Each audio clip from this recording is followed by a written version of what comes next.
خيركم من تعلم القرآن وعلمه أو كما قال عليه الصلاة والسلام. عزیز طلبا،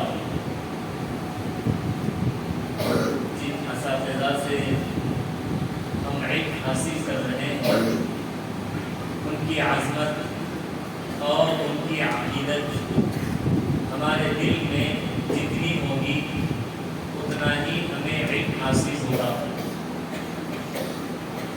اور اگر اساتذہ سے متعلق ہمارے دل میں کدورت ہوگی اور جیسی عظمت ہونی چاہیے ویسی عظمت نہیں ہوگی تو پھر علم کا دروازہ بند ہو جاتا ہے۔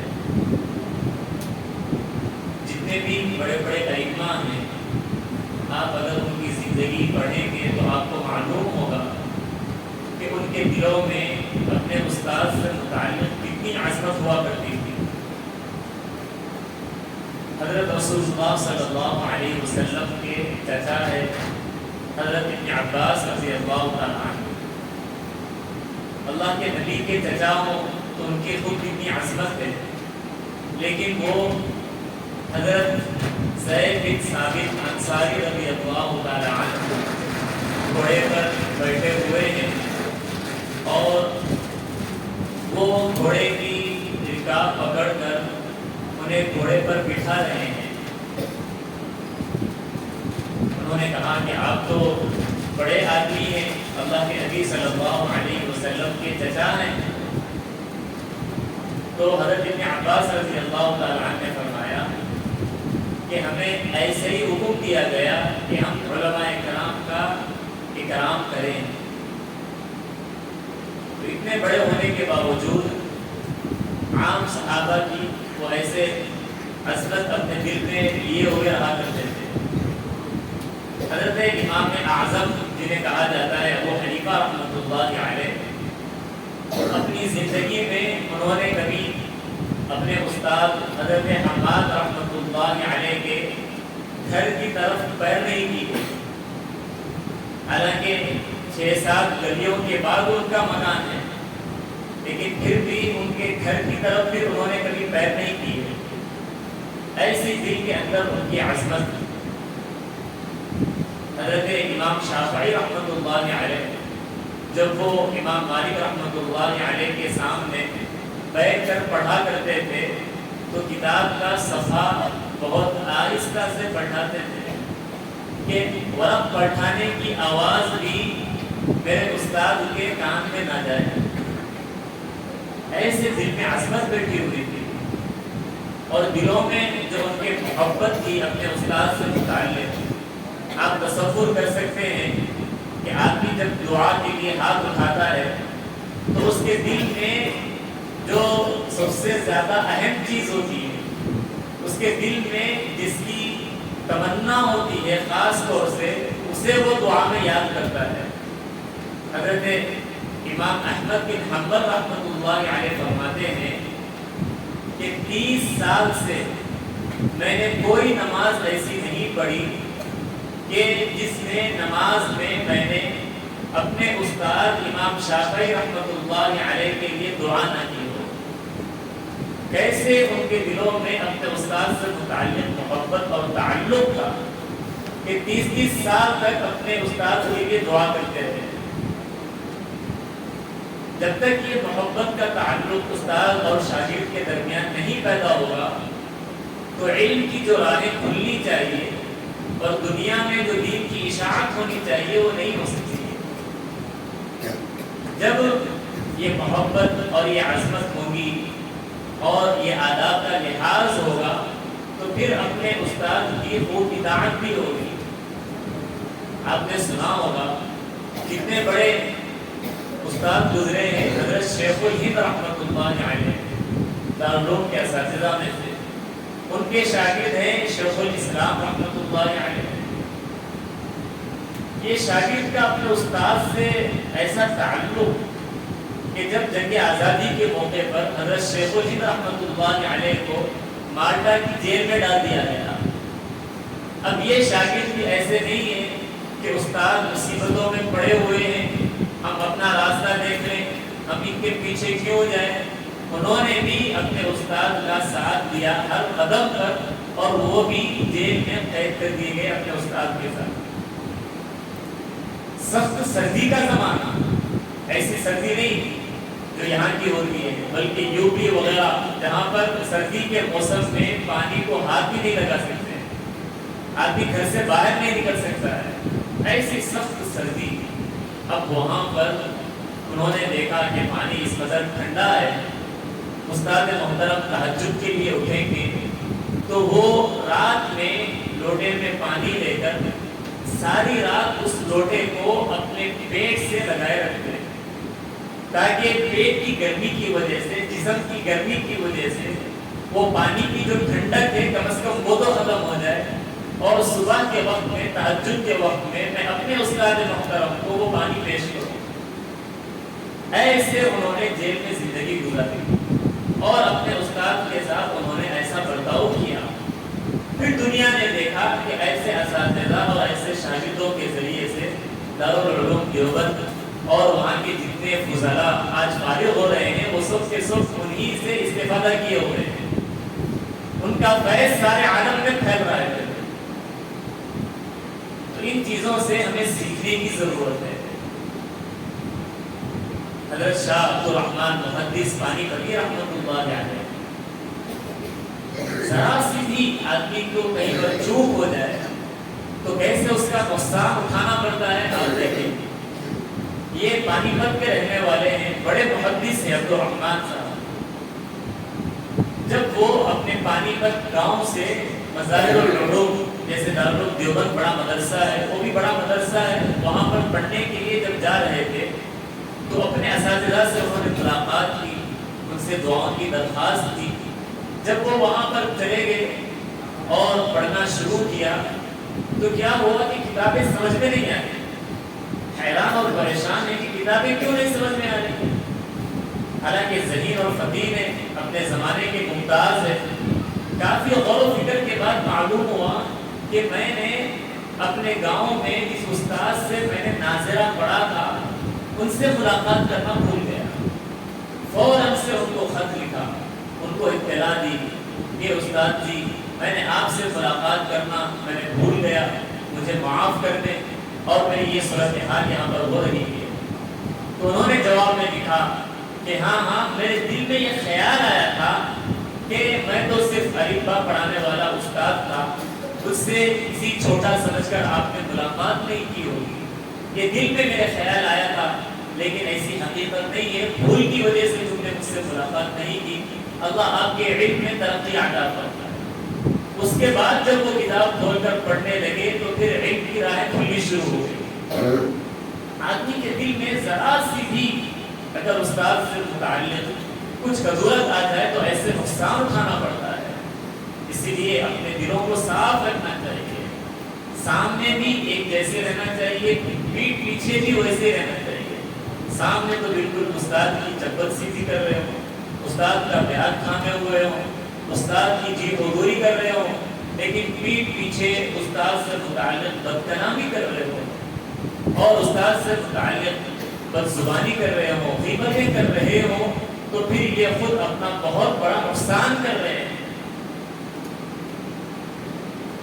آدمی کو جب دل میں عظمت ہوتی ہے تو وہ خود آداب سکھا دیتی ہے۔ ایک معمولی سی بھینس سے بھی آدمی اگر دودھ نکالنا چاہے تو پورے آداب کی رعایت کرنا پڑتا ہے۔ اگر آداب کی رعایت نہیں کریں گے تو بھینس بھی آپ کو دودھ نہیں دے گی، آپ کو لات مارے گی۔ تو پھر ہم جو علم حاصل کر رہے ہیں، جن سے حاصل کر رہے ہیں، ان کے ساتھ بھی آداب کا لحاظ کریں گے تو پھر اللہ تبارک و تعالیٰ ہمیں علم عطا فرمائیں گے۔ اگر وہاں پر بے ادبی ہوگی، بے اکرامی ہوگی تو پھر علم سے ہمیں محروم کر دیے جائیں گے۔ استاد کسی غلطی پر اگر تنبیہ کرتے ہیں تو اسے اپنے لیے خوش قسمتی سمجھنا چاہیے، اس پر ان کا شکر گزار ہونا چاہیے کہ انہوں نے آپ کی طرف توجہ کی۔ راستے سے گزرنے والے کسی لڑکے سے اسکول والے یہ نہیں کہتے کہ تم نے اسکول کا یونیفارم کیوں نہیں پہنا، تم نے اسکول کے لیے شوز کیوں نہیں پہنے، تم نے اسکول کا ڈریس کیوں نہیں پہنا، آپ نے کتابیں کیوں نہیں لائی؟ تو اسکول والے باہر جانے والے کسی بچے کو اٹھا کر اسے سوال نہیں کرتے، اسے نہیں ڈانٹتے، بلکہ جو ان کے پاس پڑھنے والا ہے اسے ہی ڈانٹا جاتا ہے، اسے ہی تنبیہ کی جاتی ہے۔ تو اساتذہ بھی عموماً اسی کو تنبیہ کرتے ہیں جن کے ساتھ خاص تعلق ہوتا ہے، جس سے وہ کچھ بنانا چاہتے ہیں، جسے پتھر کو تراش کر ہیرا بنانا ہوتا ہے، اسی کو اپنے آپ کو کاٹنا بھی پڑتا ہے۔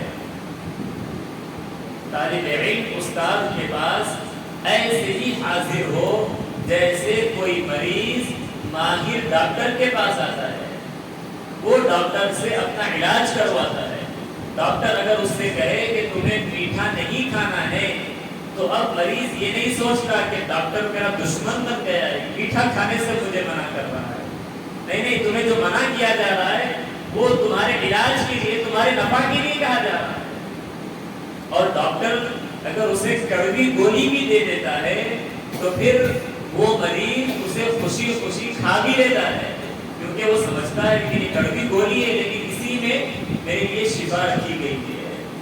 حالانکہ ڈاکٹر اگر اس کے جسم کو چیر پھاڑ کرنے کے لیے بھی کہہ دیا جائے تب بھی وہ اس کے لیے راضی ہو جاتا ہے، کیونکہ اسے اپنا علاج کرانا ہے۔ لیکن نادان طالب علم وہ ہے جو اپنا علاج نہیں کرانا چاہتا، اور وہ ایسا مریض ہے کہ ڈاکٹر کے پاس، استاد کے پاس ہے، لیکن استاد کی تنبیہ کو وہ یہ سمجھتا ہے کہ یہ تو میرے دشمن ہے، میرے پیچھے لگ گئے ہیں۔ یہ بالکل نادانی کی باتیں ہیں، کم عمری کی باتیں ہیں، اسے ذہنوں سے نکالنا چاہیے۔ استاد کی ہر تنبیہ کو اپنے لیے نعمت سمجھنا چاہیے۔ خوب ادب کریں، خوب خدمت کریں، جہاں پر بھی خدمت کا موقع آ جائے ہرگز بھی پیچھے نہیں ہٹنا چاہیے۔ حضرت امام اعظم ابو حنیفہ رحمۃ اللہ علیہ، ان کے استاد حضرت حماد رحمۃ اللہ علیہ کے گھر کا سارا کام کاج کیا کرتے تھے، ان کے گھر کی روئی وغیرہ بھی دھلتے تھے۔ اس زمانے کے جو گھروں کے کام ہوتے تھے وہ سارے کیا کرتے تھے، لیکن کس کو معلوم کہ یہ گھر کا خدمت کرنے والا آئندہ چل کر ساری دنیا کا امام بننے والا ہے؟ کس کے خیال میں تھا، کس کے ذہن میں تھا؟ لیکن آدمی کو خدمت کہاں پہنچا دیتی ہے اس کا اندازہ نہیں ہو سکتا۔ خلیفہ ہارون رشید وقت کا بڑا بادشاہ ہے، انہوں نے اپنے شہزادے کو اس وقت کے بہت بڑے عالم دین حضرت اسمعی رحمۃ اللہ علیہ کے پاس بھیجا۔ وہ گئے ان کے پاس اور جا کر علم حاصل کرتے رہے۔ ایک مرتبہ خلیفہ ہارون رشید وہاں پر گئے تو دیکھا کہ شہزادہ پانی ڈال رہا ہے اور استاد وضو کر رہے ہیں۔ اب دیکھنے والے تو یہی سمجھیں گے کہ اب تو اس وقت بادشاہ کی حالت کیا ہوگی، وہ کتنا غصہ ہوگا کہ اس کا شہزادہ پانی ڈال رہا ہے اور ان کے استاد جو ہے وضو کر رہے ہیں۔ لیکن اس وقت تو ان خلفاء کے اندر بھی دین کا علم اور دین کی سمجھ بوجھ اس قدر تھی، وہ کہنے لگے کہ آپ نے تو میرے شہزادے کو ضائع کر دیا، میں نے تو اسے تمہیں ادب سکھانے کے لیے بھیجا تھا، یہ پانی ڈال رہا ہے اور آپ وضو کر رہے ہیں، ہونا تو یہ چاہیے تھا کہ وہ ایک ہاتھ سے پانی ڈالتا اور ایک ہاتھ سے آپ کے پاؤں دھلاتا، ادب تو یہ ہونا چاہیے تھا۔ لیکن یہ دیکھ رہے ہیں کہ وہ پانی ڈال رہا ہے، آپ وضو کر رہے ہیں، آپ نے اسے ادب نہیں سکھایا۔ یہ صورتحال ان لوگوں کے یہاں ہوا کرتی تھی، جس کی وجہ سے وقت کے بڑے بڑے ائمہ پیدا ہوئے ہیں۔ ہم یہاں پر اور اس وقت اساتذہ خدمت اور ادب میں سب سے اہم چیز یہی چاہتے ہیں کہ آپ اساتذہ کی خوب اطاعت کریں، خوب فرمانبرداری کریں۔ جو آدمی کسی سے محبت کرتا ہے تو اس کی خوب اطاعت بھی کرتا ہے۔ اللہ کے نبی صلی اللہ علیہ وسلم استاد بنا کر بھیجے تھے، انما بعثت معلما، اللہ کے نبی صلی اللہ علیہ وسلم نے ارشاد فرمایا میں معلم بنا کر، استاد بنا کر بھیجا گیا ہوں۔ تو پھر آپ صلی اللہ علیہ وسلم کے جو شاگرد صحابہ کرام تھے وہ بھی ایسے ہی شاگرد تھے، کیسے وہ اللہ کے نبی صلی اللہ علیہ وسلم کی اطاعت کیا کرتے تھے۔ ایک مرتبہ دیکھا ایک صحابی اپنے ایک شاگرد کو کہ وہ سونے کی انگوٹھی پہنے ہوئے تھے. اللہ کے نبی صلی اللہ علیہ وسلم نے اس انگوٹھی کو نکال کر پھینک دیا. ناراض ہو گئے کہ یہ سونے کی انگوٹھی ہے، مردوں کے لیے تو حرام ہے اس کا پہننا. جب اللہ کے نبی صلی اللہ علیہ وسلم وہاں سے چلے گئے تو ساتھیوں نے کہا کہ اس انگوٹھی کو اٹھا دو، اپنے گھر والوں کو دے دو، عورتوں کو پہنا دو، ان کے لیے تو یہ جائز ہے. لیکن قربان جائیں اس شاگرد پر کہ انہوں نے جواب دیا، خدا کی قسم میں ہرگز بھی اس انگوٹھی کو نہیں اٹھا سکتا ہوں جسے میرے حبیب صلی اللہ علیہ وسلم نے پھینک دیا ہو. اب کوئی اس کو استعمال ہی نہیں کروں گا چاہے کسی بھی شکل میں ہو، کیونکہ میرے حبیب اور میرے استاد نے اسے پھینک دیا ہے. تو جب تک اطاعت نہیں آئے گی اس وقت تک آدمی کو کوئی علم حاصل نہیں ہوگا اور نہ آگے چل کر دنیا میں وہ کوئی کام کر سکتا ہے. اسی لیے آپ اگر دیکھیں قرآن کریم میں حضرت موسیٰ علیہ السلام اور حضرت خضر علیہ السلام کا واقعہ، تو اس میں حضرت موسیٰ علیہ السلام حضرت خضر کے پاس پڑھنے کے لیے جاتے ہیں اور جا کر ان سے جو درخواست کرتے ہیں وہ یہ کرتے ہیں، هل اتبعك على ان تعلمني مما علمت رشدا. هل اتبعك، کیا میں آپ کا تابع بن سکتا ہوں، على ان تعلمني مما علمت رشدا، اس شرط پر کہ جو رشد و ہدایت آپ کے پاس ہے، جو آپ کو سکھلائی گئی ہے وہ آپ مجھے سکھا دیں. تو سیکھنے کی بات بعد میں کر رہے ہیں، پہلے اپنے آپ کو ان کا تابع اور فرما بردار بتا رہے ہیں. هل اتبعك، کیا میں آپ کا تابع اور فرما بردار بن سکتا ہوں، کس شرط پر، کس کے لیے، على ان تعلمني مما علمت رشدا. تو جب تک اطاعت اور فرما برداری نہیں ہوگی کوئی چیز حاصل نہیں ہو سکتی. اسی لیے اپنے آپ کو اساتذہ کے بالکل تابع کر دینا، ایسے جیسے مردہ بدست زندہ، جیسے مردہ زندے کے ہاتھ میں ہوتا ہے. مردے کو غسل کیا جا رہا ہے تو مردہ بالکل جیسے اس کا ہاتھ اٹھایا جائے ہاتھ اٹھا دے گا، جیسے اس کا پیر اٹھایا جائے ویسے اٹھا دے گا، جیسے اس کو کروٹ بدلا جائے ویسے بدل دے گا. وہ کسی بھی حرکت پر اعتراض نہیں کرتا، نہیں پوچھتا کہ آپ ایسا کیوں کر رہے ہیں. بالکل اپنے آپ کو زندے کے حوالے کر دیتا ہے. ایسے حوالے کر دینا چاہیے. اپنا تعلق اساتذہ کے ساتھ مضبوط ہونا چاہیے. ہر کام میں ان سے مشورہ کرنا چاہیے. اپنے اساتذہ کو اپنا مشیر بنانا چاہیے کہ جو بھی ہمیں رکاوٹیں پیش آ رہی ہو، جو بھی فکریں اور مسائل ہمارے ذہن میں پیدا ہو رہے ہوں، ان سب کو اساتذہ کے سامنے بیان کرنا چاہیے، اس کا حل لینا چاہیے. اس کے مطابق اگر ہم اس راستے پر چلتے رہیں گے تو پھر اللہ تبارک و تعالیٰ ہمیں خوب ترقیات سے نواز دے گا. اللہ تبارک و تعالیٰ ہم سب کو علم نافع عطا فرمائے اور خوب اپنے اساتذہ کی قدردانی کرنے کی توفیق عطا فرمائے. آمین. وآخر دعوانا